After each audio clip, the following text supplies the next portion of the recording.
You can't go wrong with Now It's Dark. Hey everybody, welcome to Now It's Dark. I just watched Cinderella's Curse. This is a 2024 film, 1 hour and 22 minutes. Just recently hit the Fandango website. This cost me $4.99. I'm kind of split on whether or not I feel like that was a good value or not. I did end up liking this movie overall.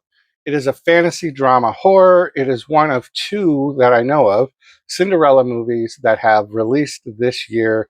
Cinderella's Revenge came out a little earlier in the year, and I did do a review for that, and hopefully I remember to do the little linky thing.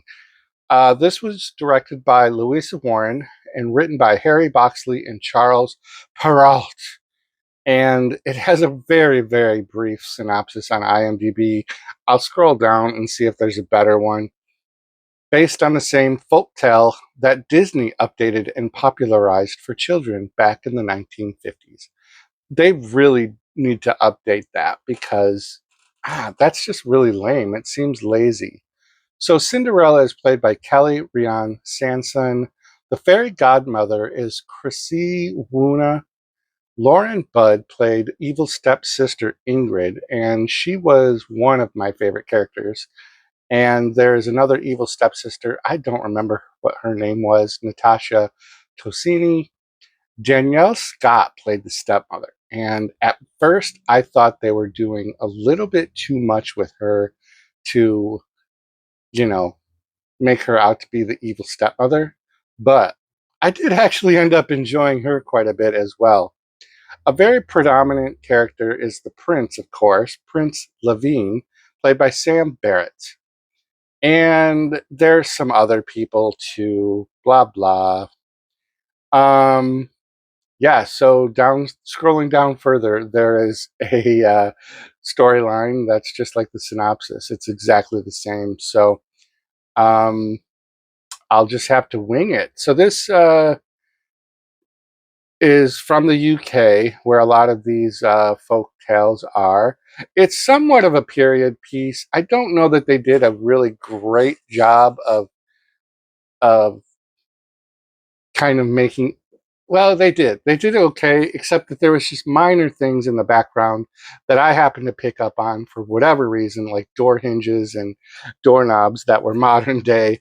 But the prince's castle and the step family's home was, it was all older stuff. So this is an ITN film, if that matters to you. I know there's people that follow strictly ITN and they just love that.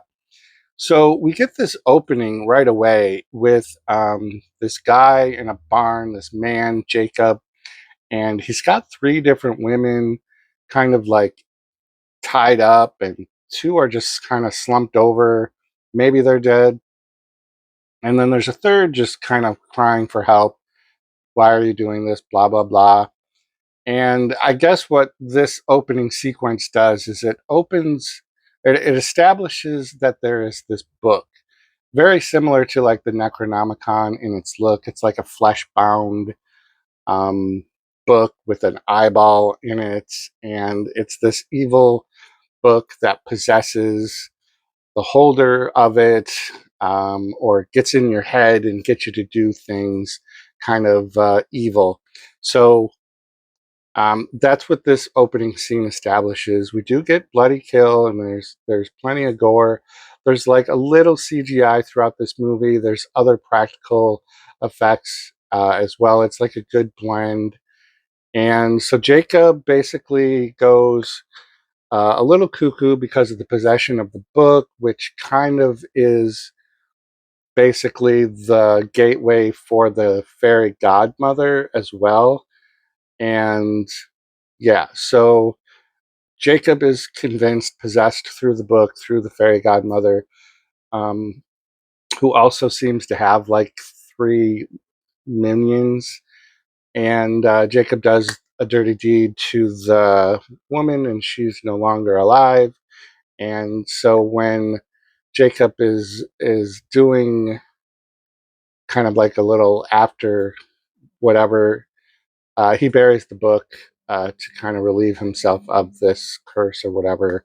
So then we kind of just forward, right? We transition very quickly. I am leaving out a few things to keep things as spoiler free as possible.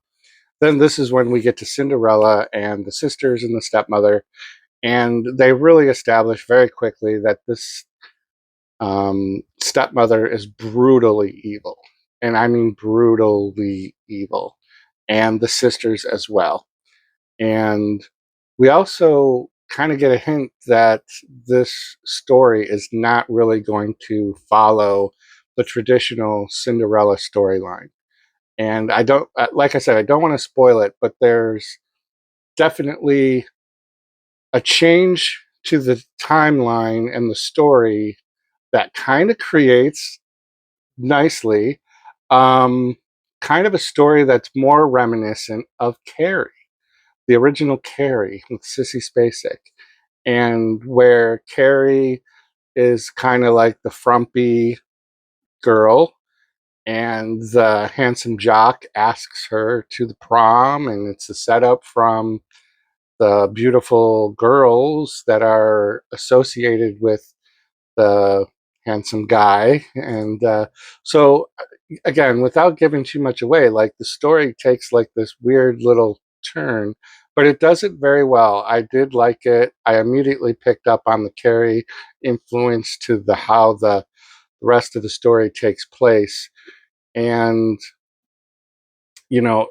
just not jumping too far ahead, while we are in that the step family setup, we they do some extremely brutal stuff to one of the housemaids, the housekeepers, and it just really lets you know that this movie isn't going to be subtle about the brutality of the kills. And yeah, so it really does a good job of that.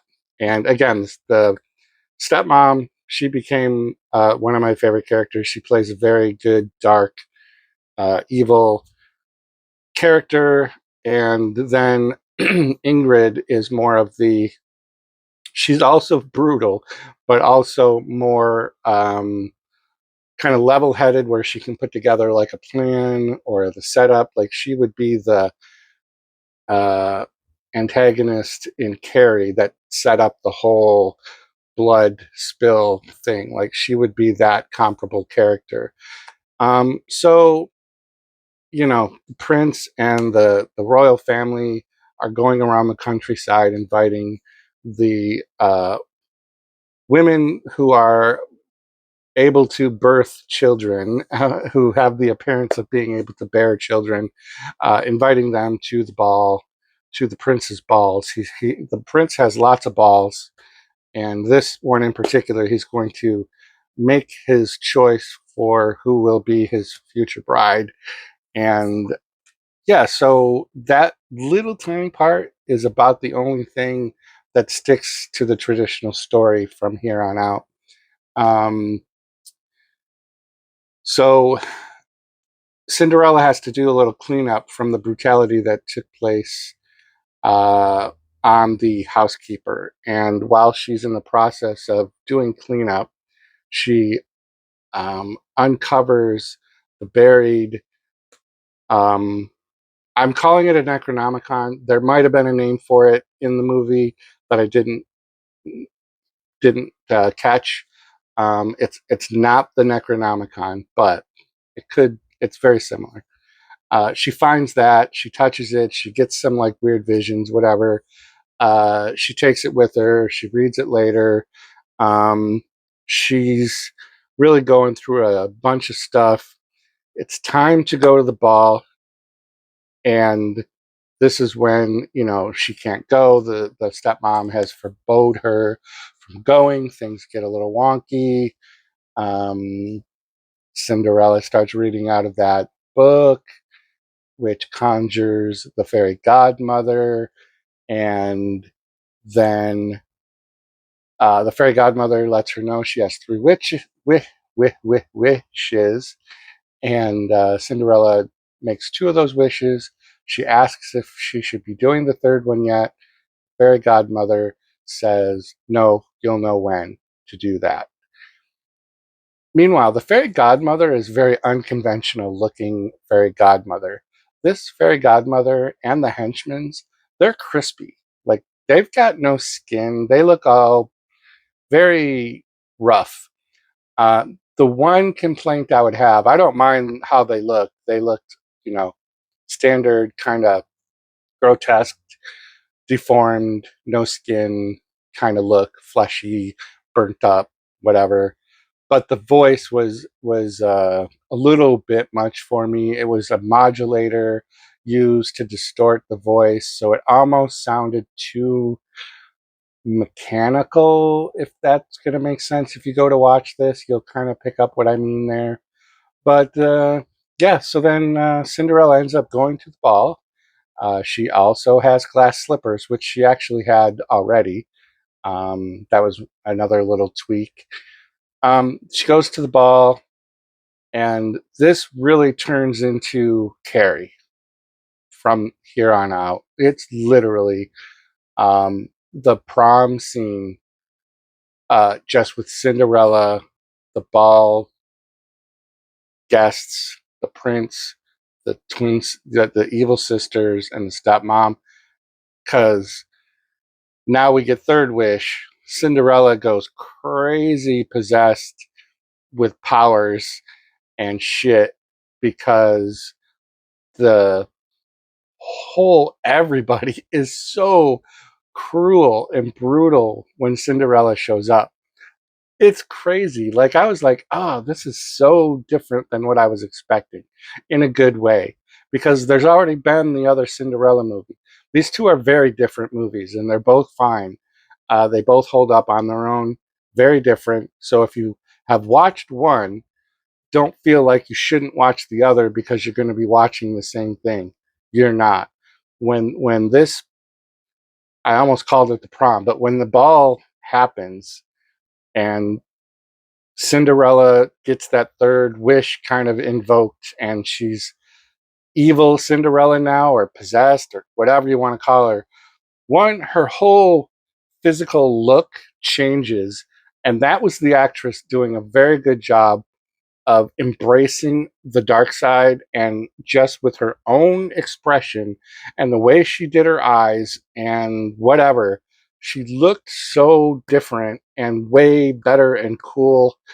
Because all through the first half of the movie before the ball, I was like, man, she doesn't seem like she's that attractive. And I know that that's on purpose, because we're supposed to get the transformation to where she becomes beautiful to go to the ball, but this is done different, and it really worked for me. And I thought she was very cool, very fun, and then also very brutal. There's a lot of brutality in this, and a lot of physical uh, kills and stabs, and Cinderella becomes badass and takes out everybody. And really, it's like, who's the villain at this point? Because she's way above and beyond what normal revenge, I guess, would normally be. Um, because she takes liberties and draws out some of the kills, and there's some blood shed, man. And it's just a fun time. It's a fun ending. I was very happy with it. Let me check my notes here real quick. Crispy, massive bloodbath, somewhat like Carrie. The ball was prompt. Yeah, so I think I covered everything in this. It was $4.99 on Fandango. I haven't researched if this is going to go to any other streaming services. Um, this was just on my radar, so I didn't want to wait for it because I was very curious, having done Cinderella's Revenge earlier this year, maybe like a month or so ago. And again, hopefully I linked that in this video at some point. But that's going to do it. Let me know in the comments down below if you have checked out either one of the Cinderella movies, and what you think of this current trend of turning these old folk stories into horror movies. Row 18, got 20.